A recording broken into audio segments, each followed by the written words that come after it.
Number 1. The Ashkelon Bathhouse Infant Graveyard. In 1988, a construction crew laying a new sewer line in the ancient port city of Ashkelon, Israel, broke through a layer of Roman-era masonry and hit something no one expected. Beneath a 4th century bathhouse running through the stonework like a vein through bone was a drainage channel. And lining the bottom of that channel were tiny skeletal remains, dozens of them, then hundreds. Archaeologist Ross Voss was called to the site. What he found was one of the largest deposits of neonatal remains in the entire Roman archaeological record. Over 100 newborns, none more than a few days old, placed into the sewer beneath a functioning Roman bathhouse. Not buried, not wrapped. Placed into a drain and left. Patricia Smith of the Hebrew University of Jerusalem conducted the osteological analysis. Bone ossification patterns confirmed the age. These were not stillbirths scattered across centuries. They were newborns, concentrated in a single deposit, beneath a single structure. The bathhouse itself was substantial. Hippocaust heating, mosaic floors, multiple bathing chambers. It was not a makeshift facility, it was an institution. The initial interpretation was that the bathhouse doubled as a brothel. Roman lupinaria sometimes operated under the cover of bathing establishments, and unwanted newborns would have been a predictable consequence. But in 1997, DNA analysis by Marina Fairman complicated that theory. The sex ratio was roughly equal, 50-50, male and female. In the Roman world, sex-selective exposure overwhelmingly targeted girls. If this were a brothel disposing of unwanted births, the ratio should have skewed heavily female. It did not. What the evidence points to instead is something more systemic.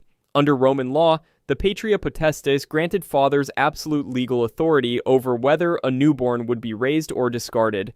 The practice of expositio, infant exposure, was not criminal. It was not hidden.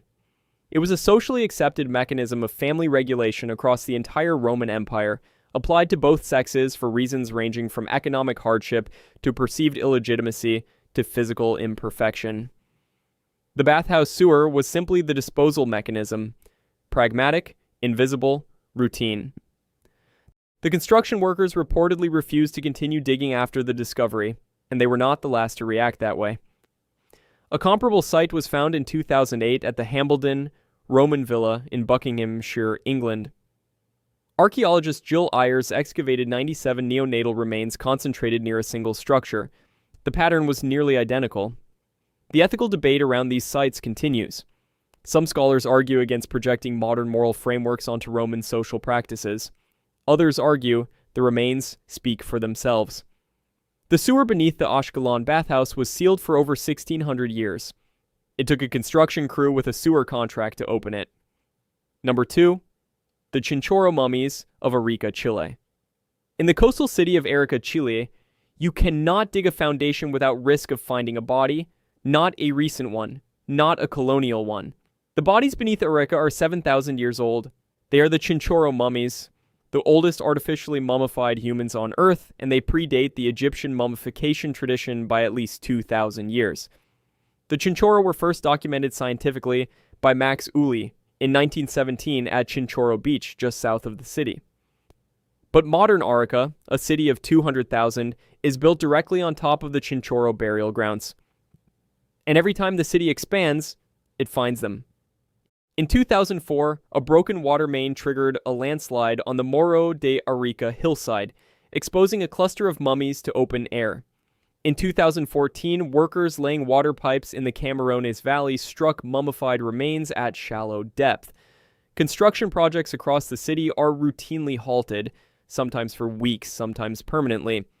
Chilean law now mandates archaeological impact assessments before any construction in the Arica region. UNESCO designated the Chinchorro mummies a World Heritage Site in 2021, and still, the city keeps growing, and still, the mummies keep appearing. What makes the Chinchorro extraordinary is not just their age, it is the process. The Chinchorro were a pre-ceramic coastal fishing people. No agriculture, no monumental architecture, no written language, and yet they developed one of the most elaborate mortuary traditions in human history. The oldest type, the black mummies dating from roughly 5,000 to 3,000 BC, involved complete disassembly of the body. The skin was removed, the organs were extracted, the brain was scooped from the skull. The body was then reconstructed using sticks as internal scaffolding, packed with plant fibers and clay, and the skin was reattached and painted with manganese dioxide, a black mineral pigment. The result was a rigid sculptural figure, not preserved in the Egyptian sense, but rebuilt from the inside out. Later variants included the red mummies, where organs were removed through incisions and the exterior painted with red ochre, and mud-coated mummies, where the body was encased in a hardened shell of mud cement. Bernardo Ariezi of the Universidad de Tarapacá, the leading modern authority on the Chinchorro, has proposed a striking hypothesis for why the tradition began. The water sources around Arica contain naturally high levels of arsenic. Chronic arsenic exposure causes elevated rates of miscarriage and infant mortality. Approximately 25% of known Chinchorro mummies are infants or fetuses. Arica suggests the tradition may have originated as a response to grief, a community processing an unusually high rate of loss by preserving what it could not keep. Over 280 Chinchorro mummies have been recovered, but the true number still buried beneath Arica's streets, beneath its houses, its schools, its parking lots, is unknown. And climate change is now threatening the ones still in the ground. Researcher Vivian Standen has documented how increasing coastal humidity is degrading preserved mummies, their skin dissolving into black slime before they can be excavated. The Chinchorro mummies are simultaneously the oldest artificially preserved humans on Earth and an active, ongoing crisis for a modern city that cannot stop finding them. Number 3. The Valencina de la Concepción megatomb, Spain. 6 kilometers outside Seville, in a suburb called Valencina de la Concepción, property developers spent decades building housing estates on top of one of the largest Copper Age settlements in Europe. They did not know it was there. Nobody did. The site covers approximately 450 hectares. It dates from roughly 3200 to 2300 BC. And it was discovered not through deliberate survey, but piece by piece, trench by trench, as road construction, utility installation, and housing development from the 1960s. Onward kept hitting things that should not have been there. Megaliths, human remains, carved ivory, crystal weapons.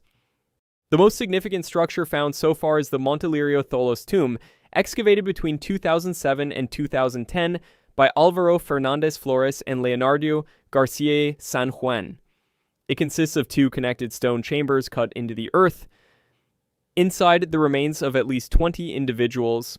The main chamber held a single person, identified through DNA analysis published in 2024 as female, surrounded by grave goods of extraordinary craftsmanship.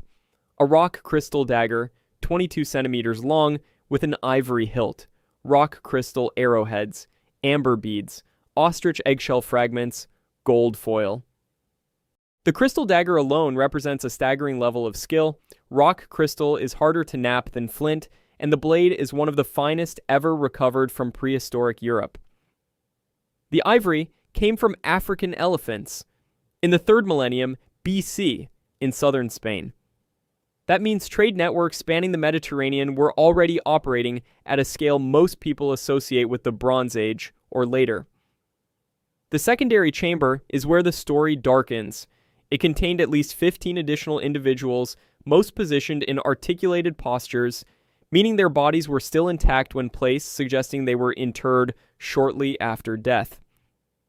Garcia San Juan's 2018 paper in the Journal of World Prehistory argued that these may represent retainer sacrifice. People killed to accompany the primary burial into death. Mercury residue, cinnabar, was found on many of the bones. Cinnabar was used as a red pigment across prehistoric Europe, but it is also highly toxic. Researcher Marta Diaz Guardamino has proposed that the cinnabar may have served a ritual preservation function, applied deliberately to the bodies of the dead. Elsewhere at Valencina, structure 10-049, excavated during a housing development, contained a mass deposit of dismembered human remains. At least 12 individuals. Cut marks on the bones. This was not burial. This was processing. Strontium isotope analysis by the University of Seville revealed that some of the individuals interred at Valencina were not local. They had migrated from distant regions. An archaeogenomic work published in 2024 found kinship relationships between individuals buried in different tombs, suggesting dynastic lineages that persisted across generations. The site rewrites everything about Copper Age Iberia. These were not egalitarian farming communities. These were hierarchical societies with long-distance trade, ritual violence, and concentrated power. And decades of unmonitored suburban construction destroyed portions of the site before anyone understood what it was. Number 4. The Thames Tideway Massacre Skulls, London. Construction workers on London's Thames Tideway Tunnel project, the city's 25-kilometer super sewer, built between 2016 and 2024, kept pulling human skulls out of the riverbed. Just skulls, no bodies. This was not new. Skulls have been surfacing from the Thames for centuries, documented since at least the Victorian era. But the scale of the Tideway project, cutting through deep Roman-era river sediment across multiple sites, turned a trickle into a flood. Over 300 skulls have been recovered from the Walbrook stream confluence area alone. The Walbrook was a tributary of the Thames that ran directly through the heart of Roman Londinium. And the skulls, sitting in its sediment, are predominantly from the 1st and 2nd centuries AD. The mystery is straightforward. Where are the bodies? Isolated crania, heads without skeletons, do not end up in rivers by accident. Something separated these heads from the people they belonged to. Rebecca Redfern of the Museum of London has built the most compelling case. Her osteological analysis found sharp force trauma on many of the skulls, consistent with deliberate decapitation. And the historical record provides a candidate event of extraordinary violence. In 60 or 61 AD, Boudica, queen of the Iceni tribe, led a revolt against Roman occupation that destroyed 3 cities: Colchester, St. Albans, and Londinium.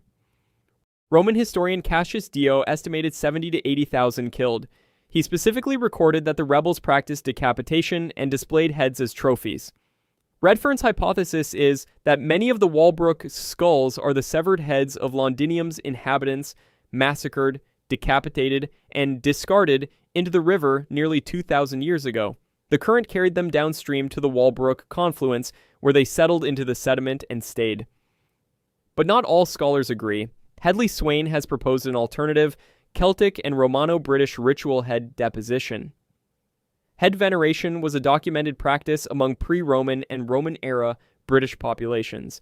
The severed head was considered a seat of power, and depositing heads in rivers may have been a votive offering, a gift to the gods of the water. Under this reading, the skulls are not evidence of massacre, but of religion. Isotope analysis has muddied things further. The skulls show mixed origins. Some belong to locals, others came from across the Roman Empire, and some predate the Boudican revolt entirely, while others postdate it by decades. The Walbrook skull assemblage is not a single event, it is a centuries-long accumulation, which means the answer may be both. Some of these skulls may be Boudica's victims, others may be ritual deposits, and some may simply be the natural downstream drift of a city that disposed of its dead in its river for 400 years. At the Chambers Wharf site in Bermondsey, Tideway workers found clusters of skulls embedded in Roman-era sediment staring up from the mud. The Museum of London Archaeology maintained permanent teams at every major Tideway site. Construction workers received archaeological awareness training, and still the experience of pulling a 2,000-year-old human skull from the earth with your own hands is not something training prepares you for. Number 5. The Santa Lucia Airport Mammoth Death Pits, Mexico. In 2019, construction crews broke ground on the Felipe Angeles International Airport at the former Santa Lucia Air Force Base, north of Mexico City. They were building a runway. What they found was the largest mammoth graveyard ever documented at a single site, and the first confirmed evidence that humans did not merely hunt mammoths, they engineered their deaths at industrial scale. Over 200 Columbian mammoth skeletons were recovered, Mammothus columbi, 4 meters at the shoulder, 10 tons. The site sits on the ancient lake bed of Lake Zaltucan in the basin of Mexico, a Pleistocene landscape of shallow lakes and marshland where megafauna gathered to drink. But the mammoths were not randomly distributed. Mexico's National Institute of Anthropology and History, INAH, led excavations under archaeologist Ruben Manzanilla Lopez. His team identified 2 artificial pits approximately 1.7 meters deep and 25 meters in diameter, deliberately dug, deliberately positioned, and filled with mammoth bones bearing unmistakable marks of human processing. These are the first confirmed human-made mammoth traps ever discovered. For decades, the idea that Pleistocene humans could coordinate the construction of large-scale traps to capture the largest land animals on the continent was considered plausible but unproven. Santa Lucia proved it. The working reconstruction is this. Groups of hunters use fire and coordinated movement to drive mammoth herds toward the pits. The animals fell in, they could not climb out. The hunters finished them with spears and stones, then they butchered them on site, cut marks on the bones, confirm processing, percussion fractures confirm marrow extraction. Some mammoth bones were repurposed as tools, scapulae fashioned into cutting implements. The traps date to approximately 15,000 years ago. That is significant. It predates the Clovis culture, the population long considered the first big game hunters in the Americas, by thousands of years. The Santa Lucia trap suggests that organized large-scale cooperative hunting was happening in the Americas far earlier than the traditional timeline allowed. The site also contained horses, camels, bison, and glyptodons, all now extinct in the Western Hemisphere. Associated lithic artifacts included obsidian tools, flint points, and fire-cracked rock from mammoth processing stations. Pedro Francisco Sanchez Nava of INAH called it the mammoth capital of the world. Construction of the airport was not halted. INAH negotiated a parallel excavation timeline, archaeologists and construction crews working side by side. Protocols dictated that any bone discovery triggered a 48-hour work stoppage in the affected sector. The runway was built, the airport opened. And beneath the tarmac, sealed under concrete and asphalt, the mammoth capital sleeps. Number 6. The Headless Vikings of Ridgeway Hill, Dorset. In June of 2009, a construction crew building the Weymouth Relief Road on Ridgeway Hill in Dorset, England, cut into a disused Roman quarry and found a pit full of bodies. 54 of them. All male. All between 18 and 25 years old. And none of them had heads. Oxford Archaeology conducted the emergency excavation, led by archaeologist David Score. The skulls had been separated from the bodies and piled neatly on one side of the pit. 51 skulls for 54 bodies. 3 heads were missing, taken as trophies, or simply lost.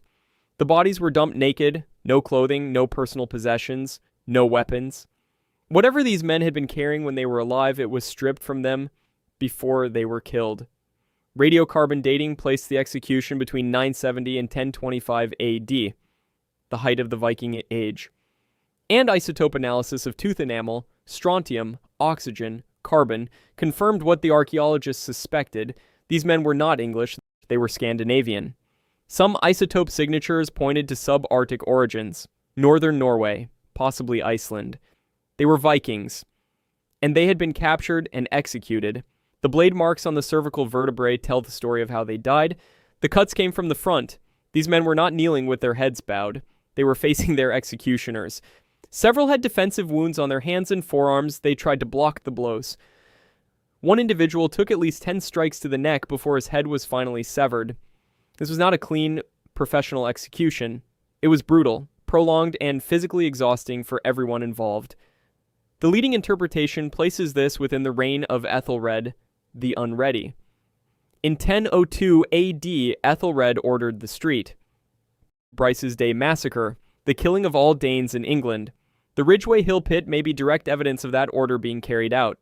A group of captured Viking raiders, young, fit, conditioned for combat, with the robust musculature and healed fractures of men who had fought before, rounded up, stripped, and decapitated on a hilltop overlooking the English Channel.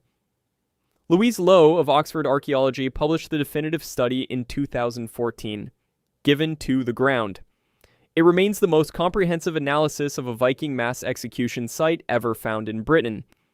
The A354 Weymouth Relief Road was completed on schedule. Motorists now drive directly over the execution pit. Most of them have no idea what is beneath them. The 54 headless men are still there in archaeological terms. Their bones were removed and studied, but the pit, the Roman quarry repurposed as a killing ground, is still exactly where the construction crew found it. Number 7. The LA Purple Line Ice Age Bone Bed. Beneath Wilshire Boulevard in the Miracle Mile district of Los Angeles, a tunnel boring machine is cutting through the bones of the Pleistocene. The LA Metro Purple Line extension has been under construction since 2018, drilling a new subway line through one of the most fossiliferous urban geological formations in the world, the La Brea Formation. This is the same sedimentary deposit that feeds the famous La Brea tar pits 2 kilometers to the north. But unlike the tar pits, where animals were trapped in asphalt seeps, the Metro fossils are found in standard alluvial sediment. These are not animals that blundered into a death trap. These are animals that lived in the landscape, died naturally, and were buried by the slow accumulation of earth over tens of thousands of years. Los Angeles County law mandates on-site paleontologists during any excavation in the La Brea Formation. Cogstone Resource Management has been the primary firm on the project, led by paleontologist Ashley Leger, and what they have pulled from the earth reads like a field guide to Ice Age North America: Columbian mammoth, American mastodon, dire wolf, saber-toothed cat, ancient horse, ground sloth, ancient bison. The fossils date from approximately 11,000 to 50,000 years ago, a window into a version of Los Angeles that bears no resemblance to the city above. The Pleistocene Basin was a mosaic of grasslands, oak woodlands, and seasonal wetlands. Dire wolves were the dominant predator, ground sloths stood 3 meters tall, and mastodons, not mammoths, were the most common megaherbivore in the lowland sediments. In 2023, a nearly complete mastodon skull was recovered from the Wilshire and La Cienega station excavation. It was one of the most complete specimens ever found outside the tar pits. The Metro construction has added over 500 individual specimens to the Los Angeles County Natural History Museum's collection, and the project is not finished. The fossils are found 10 to 30 meters below street level, far deeper than typical tar pit excavations. Ancient stream channels and lake deposits have been mapped from the construction trenches, revealing the buried hydrology of a Pleistocene landscape that no one had ever directly observed. Every significant discovery adds days to weeks to the construction timeline. And the construction workers themselves have adapted. Some have become informal fossil spotters, flagging potential finds to the paleontological team before the machines can destroy them. This is what lies beneath one of the most car-dependent cities on Earth: Ice Age megafauna, preserved in the sediment beneath a traffic jam on Wilshire Boulevard. Number 8. The Crossrail Plague Pits, London. When engineers bored the Elizabeth Line beneath central London, 42 kilometers of new railway, Europe's largest construction project, they knew they would hit archaeology. London has been continuously inhabited for 2,000 years. The ground is a layer cake of the dead. What they did not fully anticipate was the density. The Museum of London Archaeology, MOLA, embedded teams at every major excavation site from the beginning, and at Charterhouse Square, in 2013, they broke into a mass burial pit containing 25 skeletons dating to 1348 to 1350, the first wave of the Black Death. Public Health England extracted Yersinia pestis DNA from the dental pulp. The pathogen was still in their teeth, 665 years after it killed them. The genome matched the Black Death strain. These were plague dead, buried in an emergency mass grave, a plague pit, dug when London's parish churchyards overflowed and there was nowhere left to put the bodies. Isotope analysis revealed the dead came from across England. Many had migrated to London, possibly as economic migrants, possibly fleeing the plague's advance through the countryside. Some showed signs of pre-existing malnutrition, rickets, anemia, stunted growth, the biological legacy of the Great Famine of 1315 to 1317, which had swept England 3 decades before the plague arrived. These were people already weakened. The plague finished them. The Black Death killed an estimated 40 to 60% of London's population. roughly 40 to 50,000 people in a city of 80 to 100,000. And at Charterhouse Square, Crossrail found a second burial layer, dated to 1665, the Great Plague, the same patch of ground reused as an emergency cemetery 3 centuries later. London kept burying its plague dead in the same place because the memory persisted. The ground was already marked as contaminated, already marked as death. At Liverpool Street Station, the excavation hit the Bedlam burial ground, over 3,000 skeletons from the 16th through 18th centuries. Workers tunneled through densely packed human remains stacked 5 and 6 deep. Crossrail archaeologist Jay Carver described the experience as working inside a wall of bones. The Bedlam burials included plague victims, patients from the Bethlehem Royal Hospital, the original Bedlam, and London's marginalized populations, people who had no one to claim them. At Tottenham Court Road, a 17th century plague pit was found beneath what is now one of the busiest intersections in central London. Thousands of commuters cross it daily. In total, the Crossrail archaeological program excavated over 10,000 individual finds and processed more than 3,500 skeletons. It also uncovered Roman road surfaces, medieval wells, Tudor-era bowling alleys, and a 55-million-year-old piece of amber trapped in London clay. Don Walker, MOLA's senior human osteologist, led the skeletal analysis. His team could read each skeleton like a biography, cause of death, diet, occupation, childhood nutrition, geographic origin, all encoded in the bones. Multiple construction workers requested transfers from the Charterhouse and Liverpool Street sites. The reason was consistent. It was not danger, it was dread. The experience of working alongside the mass dead, of pulling medieval skeletons from the wall of the tunnel you are building, stays with you. Number 9. The Herculaneum Boathouses. On October the 24th, 79 AD, Mount Vesuvius erupted, the same eruption that buried Pompeii. But Herculaneum, closer to the volcano and directly downwind, did not die slowly. Pompeii was buried by ashfall, a gradual accumulation that gave some residents time to flee. Herculaneum was hit by pyroclastic surges, superheated gas and volcanic rock traveling at up to 160 kilometers per hour at temperatures exceeding 500 degrees Celsius. The city was erased in minutes. For centuries, archaeologists assumed most of Herculaneum's population had escaped. The city streets, when excavated, were largely empty. No bodies, no remains. The assumption was that the warning signs, the earthquakes, the ash plume, had given residents time to evacuate by sea. That assumption collapsed in 1982. Excavations led by Giuseppe Maggi reached the ancient beachfront and opened the Fornici, 12 stone-vaulted chambers along the shoreline, originally used for storing boats. Inside they found over 300 people, men, women, children, elderly, huddled together, pressed against the walls, crouched in corners, holding each other. They had not escaped. They had fled to the waterfront and waited for rescue that never came. The Roman navy was active in the Bay of Naples. Pliny the Elder, the naturalist and fleet commander, famously sailed from Misenum toward the eruption to rescue survivors. He died on the beach at Stabiae. The people in the boathouses may have been waiting for ships like his. The ships did not arrive in time. Death was instantaneous. Research by Pier Paolo Petroni of the University of Naples. Federico II, published in 2018 and 2020, revealed something unprecedented. The victims' brains had been vitrified, transformed into a glassy black material by the extreme heat. Petrone identified preserved neural tissue that had undergone a process requiring temperatures of approximately 520 degrees Celsius, followed by rapid cooling. It is the first archaeological evidence of human brain vitrification. The heat was so intense, so fast, that organic brain matter was converted to glass before it could decompose. The postures of the dead are what haunt the researchers, adults curled around children, arms raised to shield faces. One skeleton, dubbed the Ring Lady, was found with 2 gold rings, emerald and ruby earrings, and a purse of coins clutched against her body. She had grabbed her most valuable possessions before running.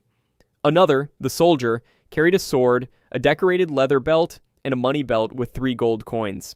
He may have been a Roman officer sent to organize the evacuation. A wooden cradle was found next to an infant skeleton. Someone had carried the baby's bed during their escape. They made it to the boathouse, they set the cradle down, and then the surge arrived. The volcanic material sealed the boathouses hermetically. No air, no bacteria, no decomposition. Organic materials that normally vanish, wooden furniture, rope, food, fabric, survived intact for nearly 2,000 years. Recent excavations between 2021 and 2023, led by Francesco Serrano, have uncovered additional remains on the ancient beach outside the chambers. There may be more.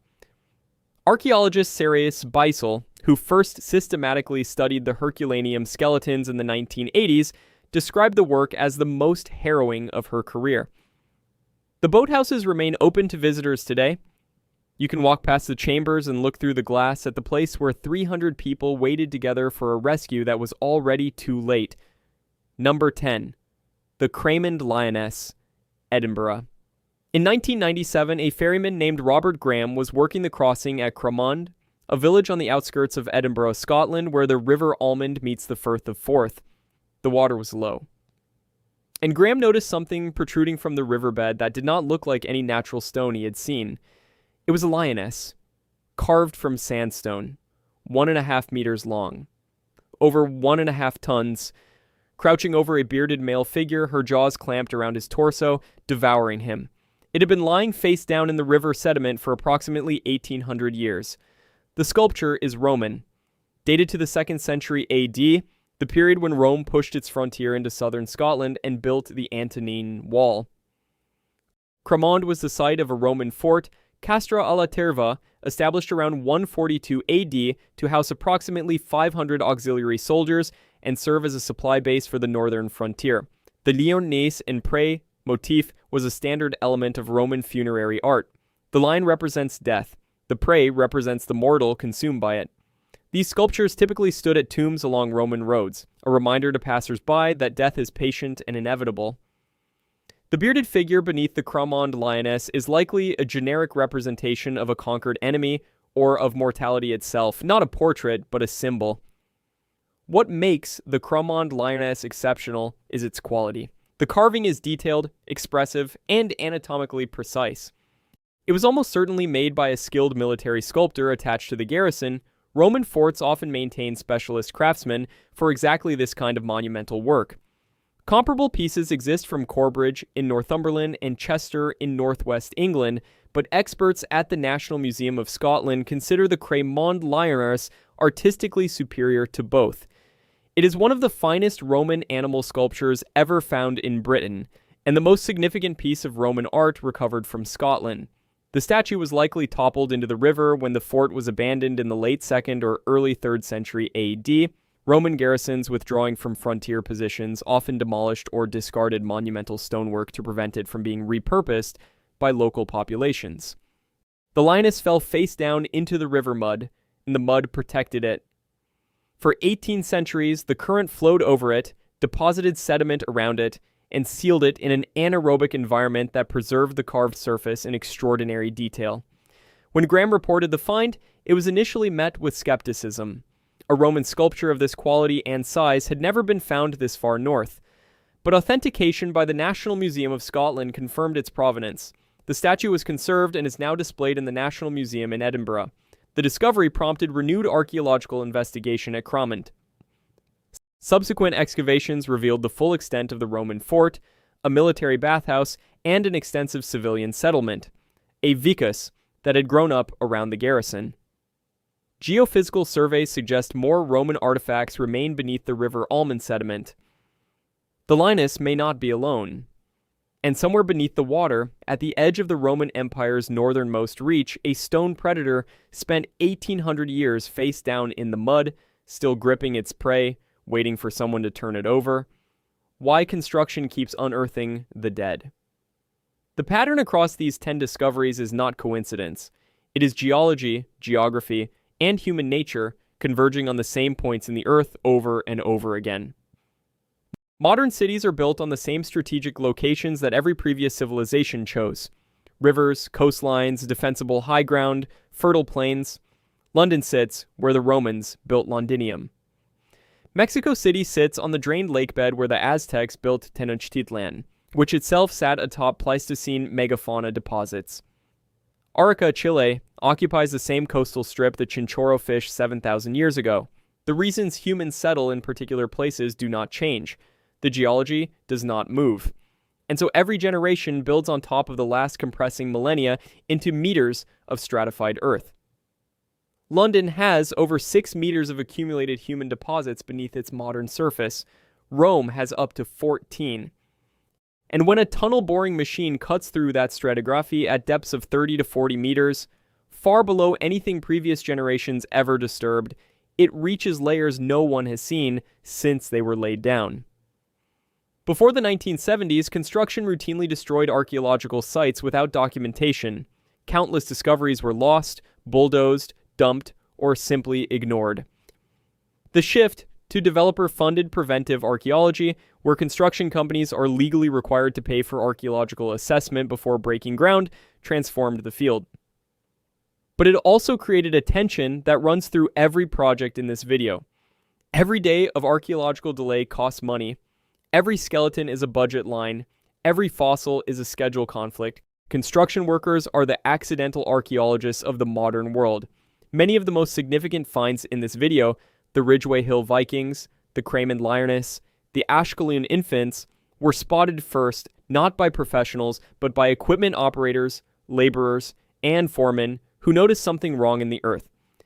On mega infrastructure projects, metros, airports, cross-country railways create the largest archaeological exposures because they cut linear transects through entire urban histories. The Crossrail project did not find one site. It found dozens, spanning 2,000 years, compressed into a single 42-kilometer tunnel. The irony is structural. Destruction is the primary mechanism of discovery. We find the dead because we are digging them up to build something new on top of them. The science of reading construction finds. When a construction site yields bones, the clock starts. The scientific tools available to extract information from those remains have advanced enormously in the past 3 decades, but they all depend on one thing: context. Where was the bone found? At what depth? In what kind of sediment? Alongside what other material? A bone removed from its stratigraphic context by a backhoe loses most of its scientific value. A bone documented in situ with GPS coordinates, depth measurements, and photogrammetric records becomes a primary source. Radiocarbon dating remains the foundational chronological tool, effective up to approximately 50,000 years. Accelerator mass spectrometry, AMS, has miniaturized the process. Milligrams of material are enough, meaning tiny bone fragments from chaotic construction contexts can still be dated. Ancient DNA extraction, pioneered by Svante Pääbo, has transformed what bones can tell us. Species identification, kinship analysis, population movement, and, critically, pathogen detection. The Yersinia pestis extraction from the Crossrail plague pits demonstrated that construction site remains can yield entire pathogen genomes. We can now sequence the diseases that killed people centuries ago from the pulp of their teeth. Isotope analysis operates on a different principle. Strontium isotopes in tooth enamel map where an individual grew up, the geological signature of the bedrock beneath their childhood home is locked into their teeth permanently. Oxygen isotopes indicate the climate and water sources they consumed. Carbon and nitrogen isotopes reveal diet, marine versus terrestrial protein, plant versus animal. The Ridgeway Hill Vikings were identified as Scandinavian through isotope analysis alone, years before any historical interpretation was applied. CT scanning allows fossils still embedded in rock or sediment to be visualized in 3 dimensions without destructive extraction. Photogrammetry creates centimeter-accurate digital replicas of bones and artifacts in their original positions. Ground-penetrating radar can detect voids, walls, and dense deposits before anyone breaks ground, increasingly used for pre-construction surveys that determine whether archaeology will be a factor at all. At Herculaneum, Pier Paolo Petroni's identification of vitrified brain tissue required scanning electron microscopy and energy dispersive X-ray spectroscopy, tools designed for materials science, repurposed for the dead. The challenge of construction site science is contamination. These are the worst possible environments for clean sampling. Diesel fuel, concrete dust, groundwater infiltration, handling by workers wearing gloves soaked in hydraulic fluid. Chain of custody, documenting every step from discovery to laboratory, is critical. A fossil or skeleton without provenance is an artifact without a story. The paradox is permanent. Construction destroys context while creating access. The speed of scientific response, how fast the archaeologists arrive, how quickly the protocols are triggered, how thoroughly the find is documented before the next shift starts, determines whether a discovery becomes knowledge or debris. 13. When construction workers refuse to dig. The scientific literature covers the bones. It does not cover the people who find them. J. Carver, Crossrail's lead archaeologist, described tunneling through the Bedlam burial ground as working inside a wall of bones. Multiple construction workers on the Charterhouse Square and Liverpool Street sites requested transfers, not because the work was physically dangerous, because the experience of pulling medieval skeletons from the tunnel you are building day after day accumulates. At Ashkelon, the sewer crew reportedly refused to continue after discovering the neonatal remains in the Roman drain.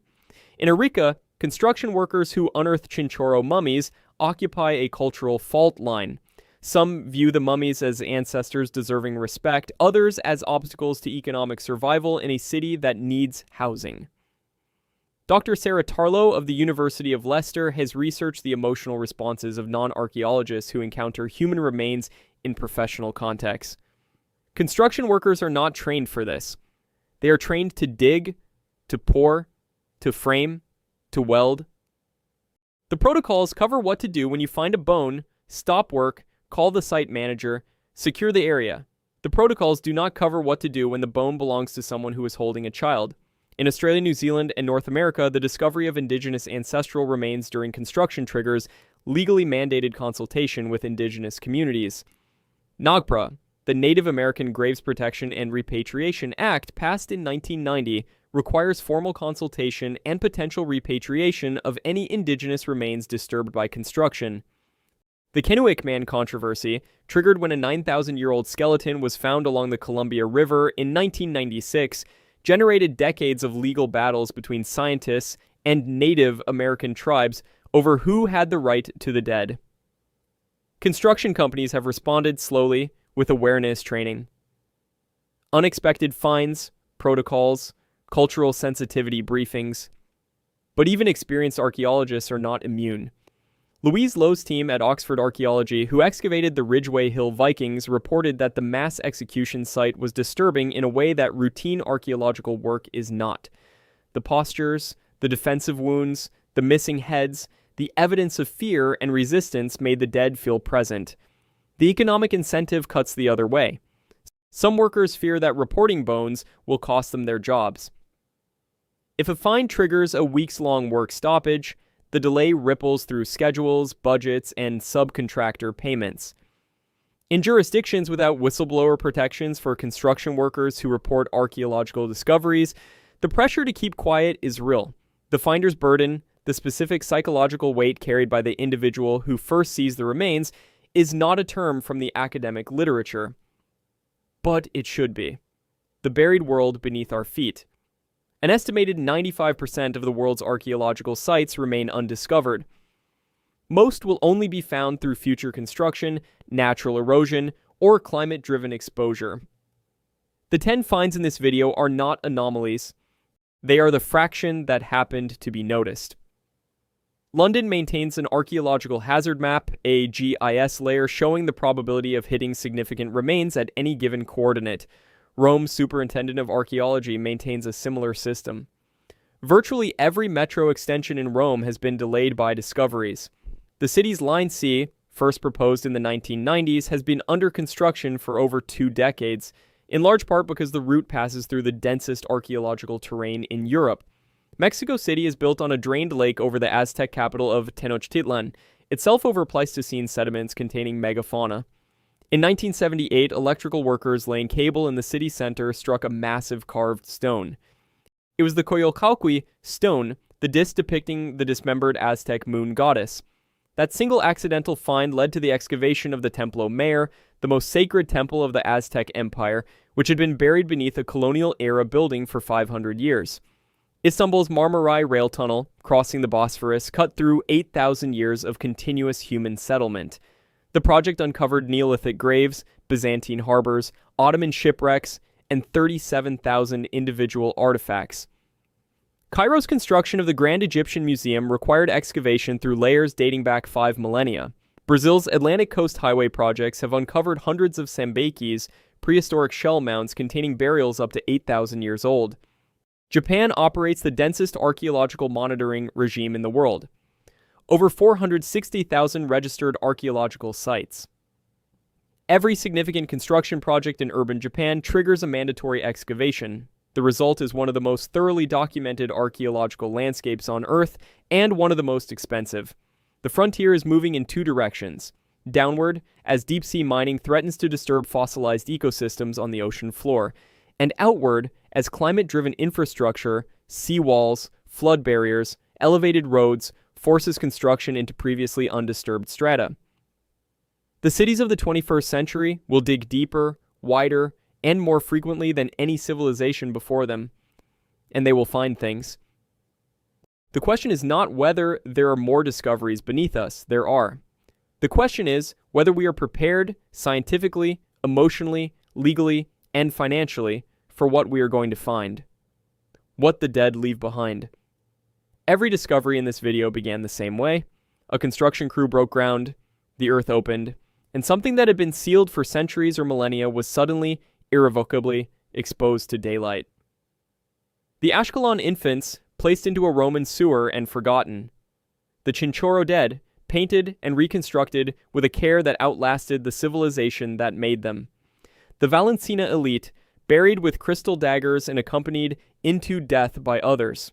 The Thames skulls, separated from their bodies by violence or by ritual or by time. The mammoths of Santa Lucía, driven into pits by coordinated human effort 15,000 years ago. The headless Vikings of Ridgeway Hill, stripped and executed on a hilltop overlooking the sea they had crossed to raid. The Ice Age megafauna beneath Los Angeles, living in a landscape that no longer exists. The plague dead of London, buried in emergency pits that the city later built train stations on. The families of Herculaneum, huddled in boathouses waiting for rescue that was already too late. And the Cramond Lioness, lying face down in a river for 18 centuries, still gripping a man in her jaws. Each of these was someone's reality. Each was preserved by accident, by mud, by ash, by sediment, by neglect. And each was revealed not by deliberate investigation, but by engineering. By a sewer contract, a metro extension, a runway, a road. The scientific value is enormous. These finds have rewritten timelines, confirmed historical events that existed only in ancient texts, and revealed practices that would otherwise be completely unknown. The Santa Lucia mammoth traps proved a hunting strategy that had been theorized for decades but never demonstrated. The Crossrail plague pits yielded pathogen DNA that mapped the genome of the Black Death. The Ridgeway Hill execution pit confirmed a specific act of Anglo-Saxon violence that historians had debated for 1,000 years. But the human cost is measured differently. It is measured in the construction worker who pulled a skull from the Thames mud and could not stop thinking about it. In the crew that refused to dig after finding what was in the sewer at Ashkelon. In the archaeologist who described the Herculaneum Boathouses as the most harrowing work of her career. Every city is built on the accumulated dead of every generation that preceded it. Every foundation, every tunnel, every pipeline is a potential encounter with a past that most of us prefer to think of as distant and abstract. It is not. It is directly beneath us, separated by a few meters of soil and a few centuries of forgetting. The 10 finds in this video are the ones we happen to discover. They are not the last. Beneath every city, every road, every airport, there are more. Waiting for the next excavation, waiting for the next crew to break through. The past is not behind us, it is under us. And every time we build, we dig it up again.